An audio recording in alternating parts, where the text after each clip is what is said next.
우리나라에 많은 보물들이 있는데 국보 216호에 속하는 그런 보물에 대해서 들어본 적이 있으십니까? 아마 없으실 겁니다. 저도 지난주 중에 알았으니까요. 그림입니다. 인왕제색도라고 하는 인왕산에 비가 오고 난 다음에 그 영조실록에 보면은 언제 비가 며칠 동안 우렁차게 왔다. 그리고 나서 그 비가 그쳤습니다.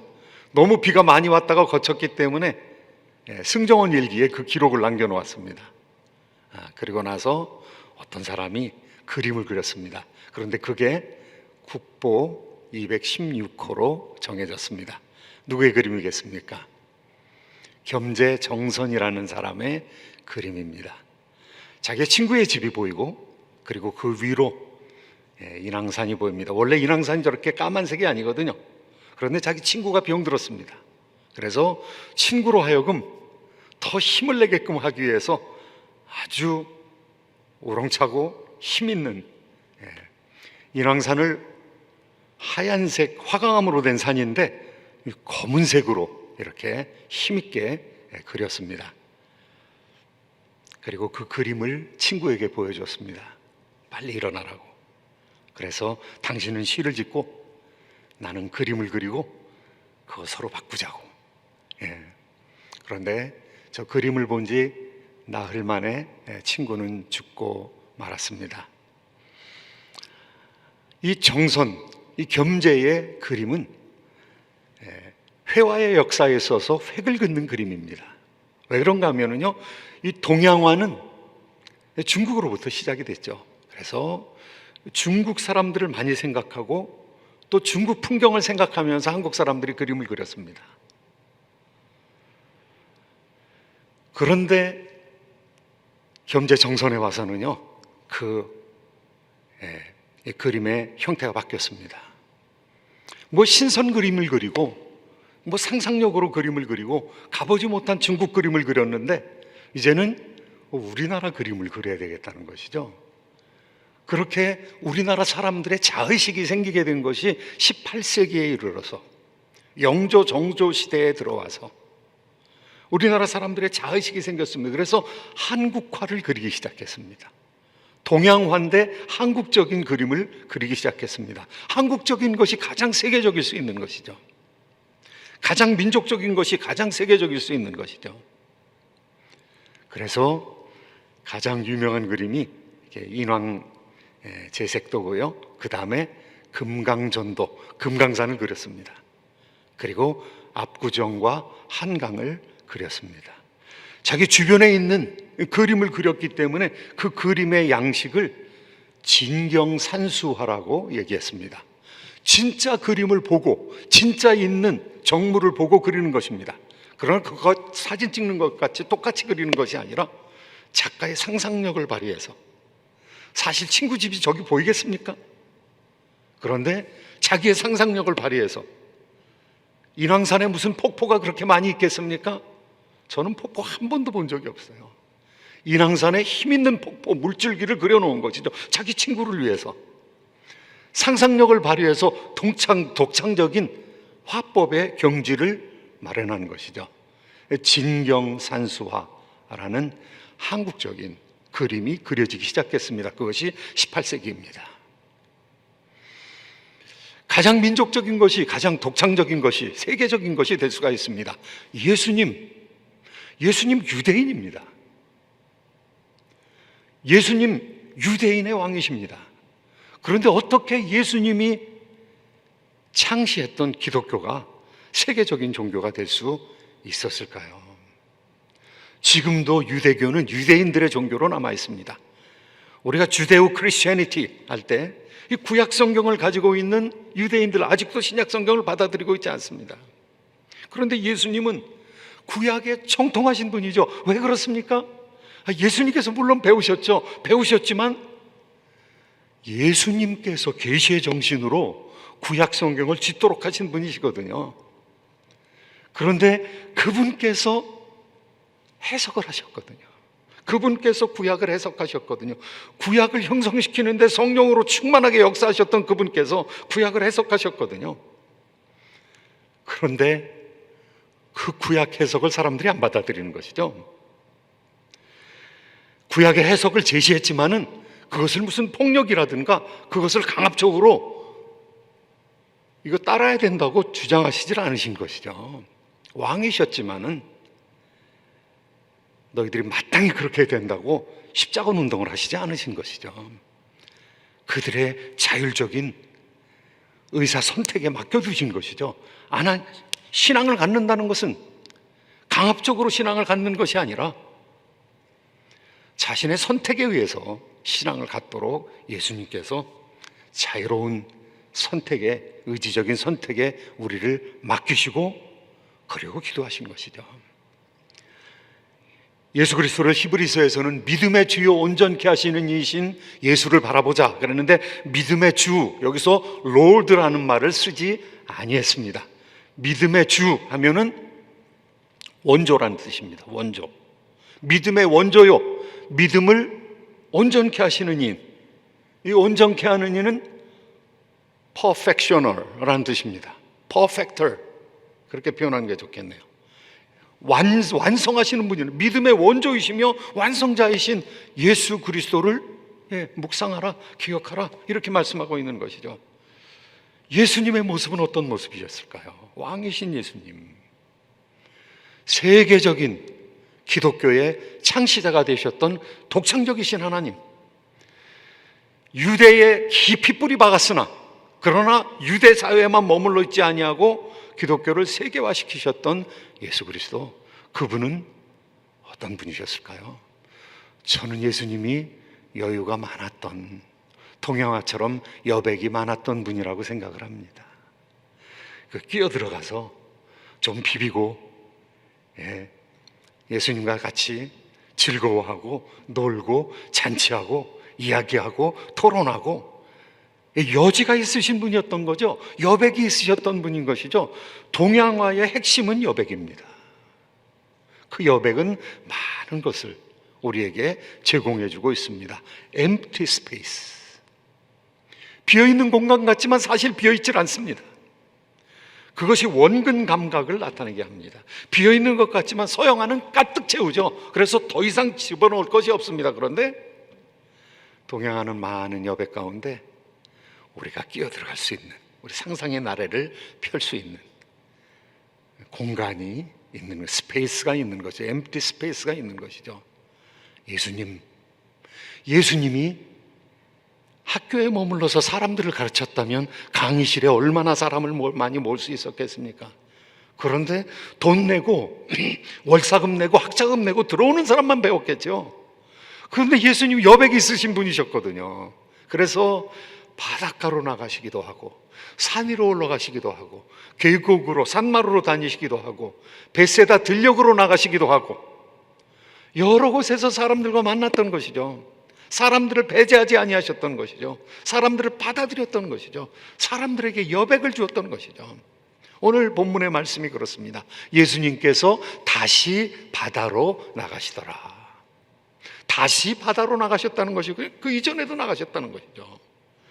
그것이 일하는 장소지 않습니까? 가끔 폭풍이 일어나는 장소이지 않습니까?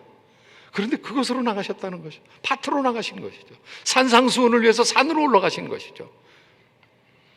예수님께서 여백이 있으신 많은 사람들을 품을 수 있는, 암탉이 병아리를 품는 것 같이 몸을 부풀려서 많은 사람을 품는 것 같이 예수님 여백이 있으셨던 분이시죠.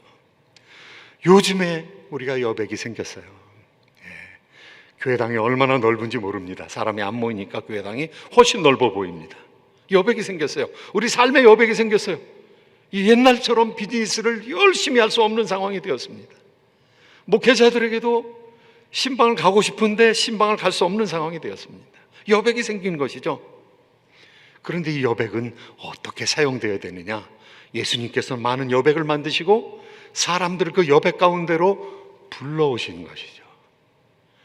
그 여백을 통해서 생산적인 일을 예수님께서 감당하셨던 것이죠. 오늘 말씀 13절 말씀 한번 같이 읽어보시도록 하겠습니다. 함께 읽습니다. 예수께서 다시 바닷가에 나가심에 큰 무리가 나왔거늘 예수께서 그들을 가르치시니라. 많은 사람들이 나왔습니다. 예수님께서 배 가운데 앉으셔서 그 뱃속에서 둥그런 해변에 모여있는 수많은 사람들을 향해서 말씀을 전하셨던 것이죠.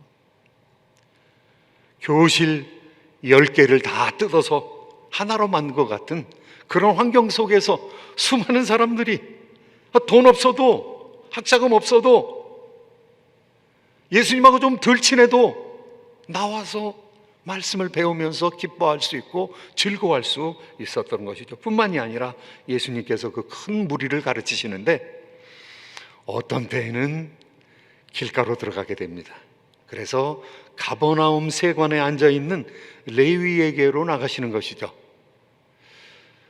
무리를 가르치시기도 하고 한 사람 때문에 거기 가는 것입니다. 한 사람 때문에. 세관에 예수님 상업을 하시는 분이 아니니까 세관에 세금 낼 일은 별로 없으시죠.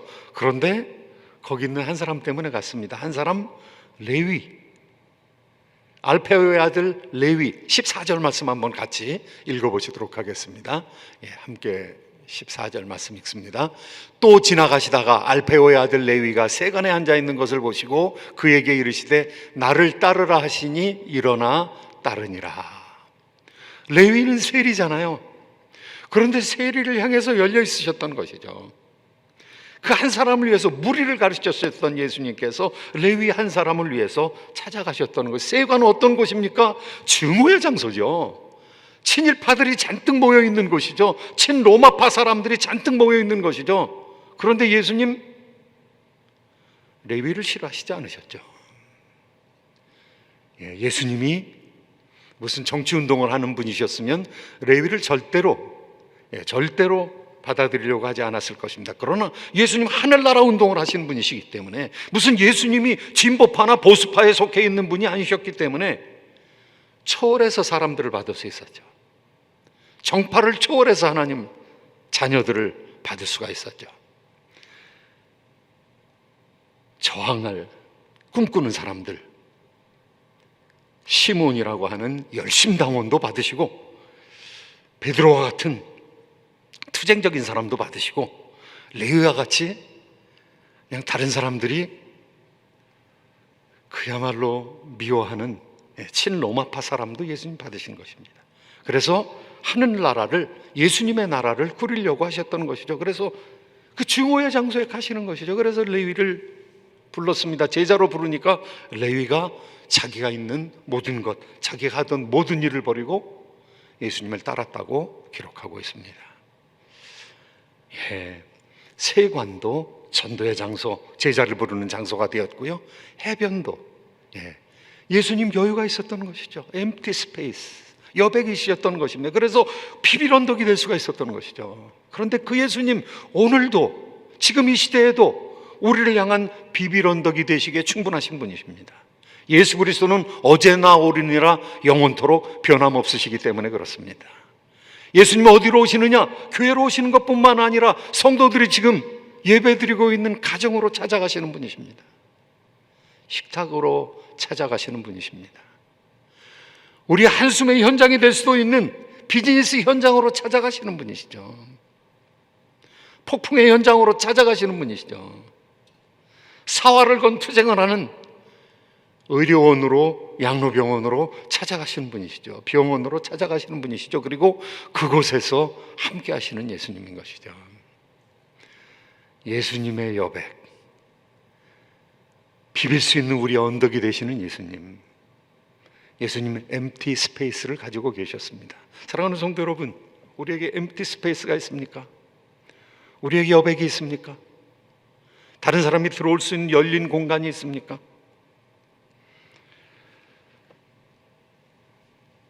시간의 여백을 남겨놓아야 합니다. 또 허락한다면 재물의 여백도 남겨놓아야 합니다.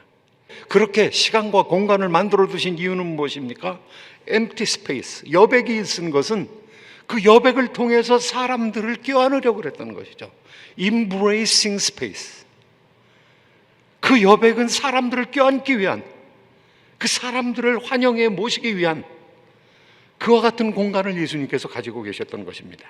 오늘 말씀을 보니까요, 이 믿음의 원조이신 예수님께서 포용적인 삶을 가셨던 거죠. 많이 바쁘셨을 터인데 마태의 집에 들어가는 것입니다. 마태의 집에 신방을 하는 것이죠. 마태의 가정에 들어가서 마태와 함께 잔치를 벌이는 것입니다. 그런데 거기 온 사람들이 있습니다. 마태 부류들이 온 것이죠. 마태 부류들, 마태 친구들이 온 것이죠. 세리와 죄인들이 가득했다고 얘기하고 있습니다. 그러니까 이 서기관들 된 바리새인들 출신으로 서기관 된 사람들, 더 높아진 사람들이죠. 이런 사람들이 예수님을 정죄하고 있습니다. 당신도 잘못하고 있다. 왜 예수님은 그 제자들과 함께 밥 먹는데 세리와 죄인들과 같이 먹느냐, 이렇게 얘기하고 있는 것이죠. 예수님 그거 몰랐을까요? 예수님 나이브한 예수님이셨을까요? 절대로 그렇지 않죠. 예수님, 내가 이렇게 밥 먹으면 다른 사람들이 어떻게 본다는 것을 다 알고 있죠. 어떤 면에서는 예수님의 심령의 본질로부터 나와서 이 임브레이싱 스페이스를 위해서 사람들을, 그 삶의 여백이 사랑의 여백인 것이죠. 포용의 여백인 것이죠. 그래서 사람들을 만나고 있고, 그리고 이렇게 만나는 것이 너희들에게 증거다, 이것이 메시아의 증거다, 이렇게 가르치기 위해서 이것저것 이 선택 저 선택 다 알고서도 예수님 그렇게 판단하셔서 일하신 것이죠. 그런데 서기관들의 의의는 무엇입니까? 자기 의의가 전부예요. 다른 것을 용납하지 않는 것이죠. 내가 중심인 것이죠. 그런데 진짜 중심이 어디 있습니까? 진짜 중심은 예수님이 세상의 중심이거든요. 예수님이 하나님이신데 하나님의 아들이 오신 그 장소가 우주의 중심이거든요. 세상의 중심이거든요. 구원의 중심이고 교회뿐만이 아니라 권위의 중심이고 영광의 중심이거든요. 그런데 예수님께서 내가 중심이니까 나를 따르라, 이런 얘기 따를 만하지 않은 사람한테는 얘기를 하지 않는 것이죠. 왜냐하면 그 얘기가 떨어져서 씹히니까. 그러니까 돼지에게 진주를 주지 않는 것이죠. 정말로 중요한 것을 가르치시지 않는 것이요, 그것은 제자들 안에서 가르치는 것이죠. 예수님의 말씀이 훼손당하지 않는 환경 속에서 예수님을 향하여 믿음의 마음을 가지고 마음문을 연 사람에게 가르치는 것이죠. 가르칠 만한 사람에게 가르치는 것이죠. 들을 게 있는 자에게 듣게 하는 것이죠. 믿음의 깊은 것은 아무한테나 가르치는 것이 아닌 것이죠.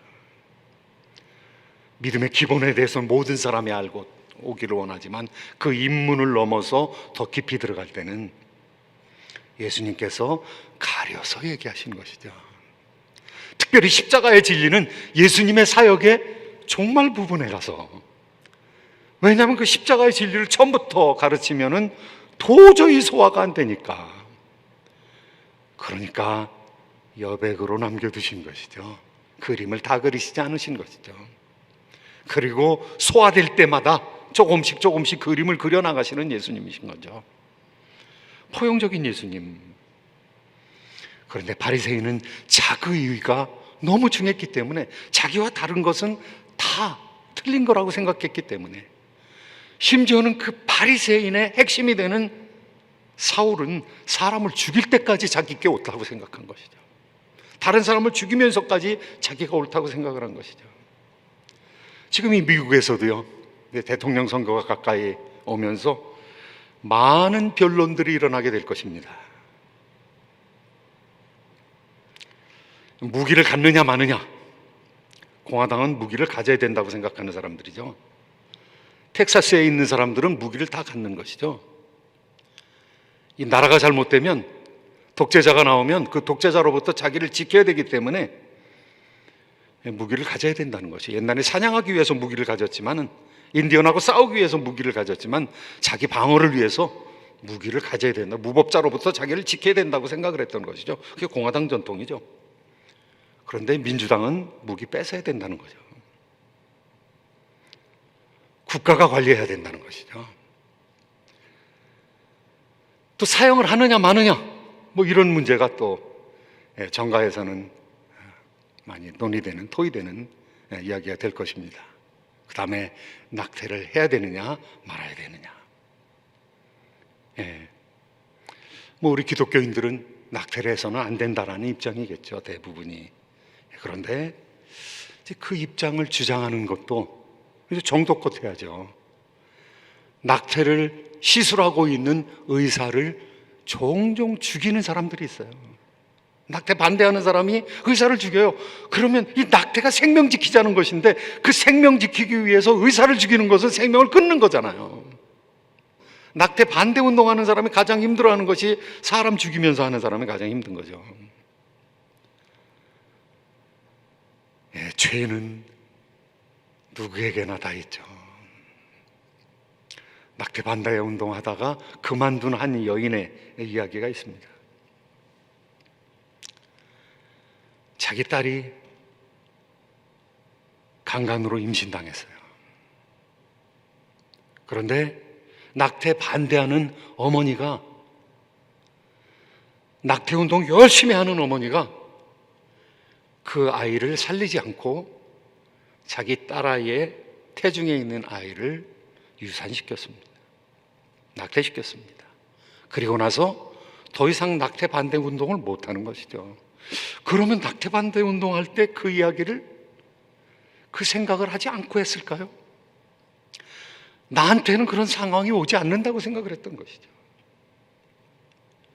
나하고 상관없는 얘기라고 생각을 했던 것이죠. 그러니까 우리가 반대 운동하는 것도 굉장한 깊이 있는 생각을 가지고 해야 되는 것이죠. 그리고 상대방을 일방적으로 저주하거나 미워하거나 증오하거나 이러면 안 되는 거죠. 그런데 사두개인들은 그래야 했습니다. 그 사람들이 가지고 있는 생각에 그냥 꼭 맡겨가지고 다른 사람들은 악한 사람이라고 생각했던 것이죠. 예수님은 악하다고 생각한 것이죠. 왜 죄인과 세리의 친구가 되느냐, 이렇게 생각했던 것이죠. 다른 사람 정죄하는 일은 정말로 조심해야 합니다. 예수님께서 한 발자국 더 나가서 예수님이 가지고 계신 여백은 사람들을 포용하기 위한 embracing space. 세 번째로는요, 감정이입이라는 말이 있어요. 내가 다른 사람하고 같이 공감하는 것을 감정이입이라고 합니다. empathy. 다른 사람하고 같이 느끼는 것이죠. 그런데 empathizing space. 다른 사람과 함께 공감하기 위해서 그 집에 들어가는 거죠. 잔치 받는 것이죠. 세리가 베푸는 잔치를 받는 것이죠. 그리고 옛날에 예수님 시대에 파티는 어떻습니까? 그냥 반드시 앉아가지고 에이프론하고 뭐 냅킨하고 먹는 것이 아니죠. 비스듬히 반은 누워 있는 겁니다. 반은 누워서 이 나무로 그리고 갈대로 짠 비스듬한 의자에 누워가지고 거기서 사귀는 것입니다.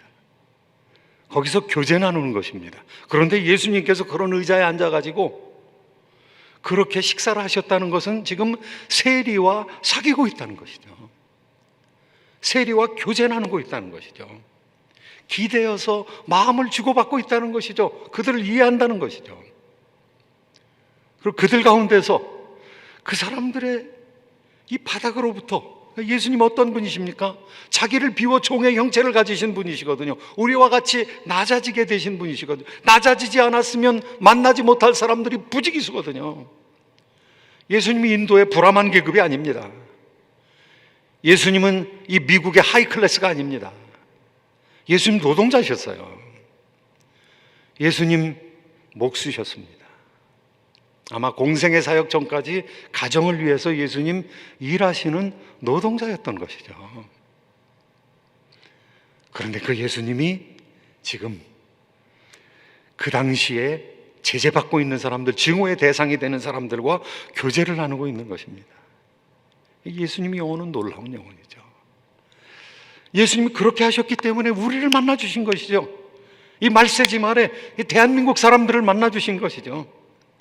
그야말로 나라 뺏기는 상황에 있었던 우리들을 만나주셨고, 그리고 일제시대 때 우리를 위해서 수많은 선교사를 보내주셨고, 그리고 지금도 그 나라가 참으로 옛날의 기억을 가진, 아픈 기억을 가진 사람들로 하여금 이 세상을 위해서 사역하도록 우리를 불러주고 계신 것이죠. 예수님 낮아지신, 그래서 우리와 함께 감정이입을 하시고 같이 느끼시고 공감하시는 삶을 살아가신 예수님이 아니시겠습니까? 빌립보서 2장 5절부터 8절까지의 말씀, 예수님의 마음이십니다. 같이 한번 읽도록 하겠습니다. 너희 안에 이 마음을 품으라. 곧 그리스도 예수의 마음이니 그는 근본 하나님의 본체시나 하나님과 동등됨을 취할 것으로 여기지 아니하시고 오히려 자기를 비워 종의 형체를 가지사 사람들과 같이 되셨고 사람의 모양으로 나타나사 자기를 낮추시고 죽기까지 복종하셨으니 곧 십자가에 죽으심이라.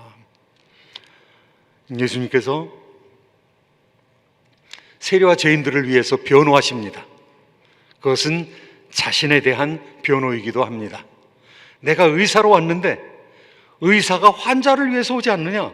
건강한 사람을 위해서 오냐? 환자를 위해서 오느냐?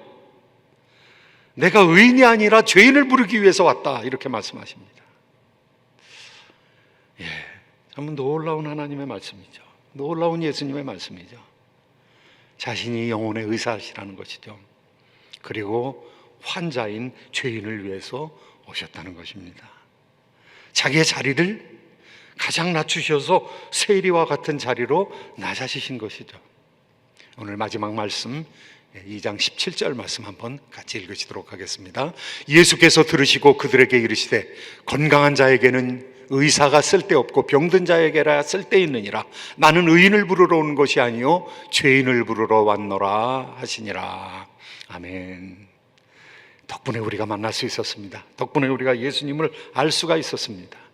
사랑하는 성도 여러분, 우리의 삶에 얼마만큼의 여백이 있습니까? 지금은 하나님께서 우리에게 여백을 주시는 시간입니다. 이 팬데믹 상태로 말미암아 비즈니스가 슬로해졌어요. 가슴 아픈 일이죠. 그런데 조금 시간이 생겼어요. 이 훈련 사역이 예전처럼 막 모여서 할 수가 없는 상황이 되었습니다. 하나님께서 여백을 주신 것이죠. 이 여백을 주신 때에는 본질을 향해서 나가야죠. 정말로 중요한 것이 무엇이냐? 본질에 속한 것이 무엇이냐? 가정이 본질입니다. 형제 사랑이 본질입니다. 겸손이 본질입니다. 복음의 핵심에 서는 것이 본질입니다. 사랑이 본질입니다. 나눔이 본질입니다. 여백이 있는 삶이 본질입니다. 원래 그랬어야 되는 거예요. 내가 사용하는 3분의 2 시간 빼놓고 3분의 1의 시간을 하나님을 위해서, 이웃을 위해서 바칠 수 있어야 됐던 것이죠.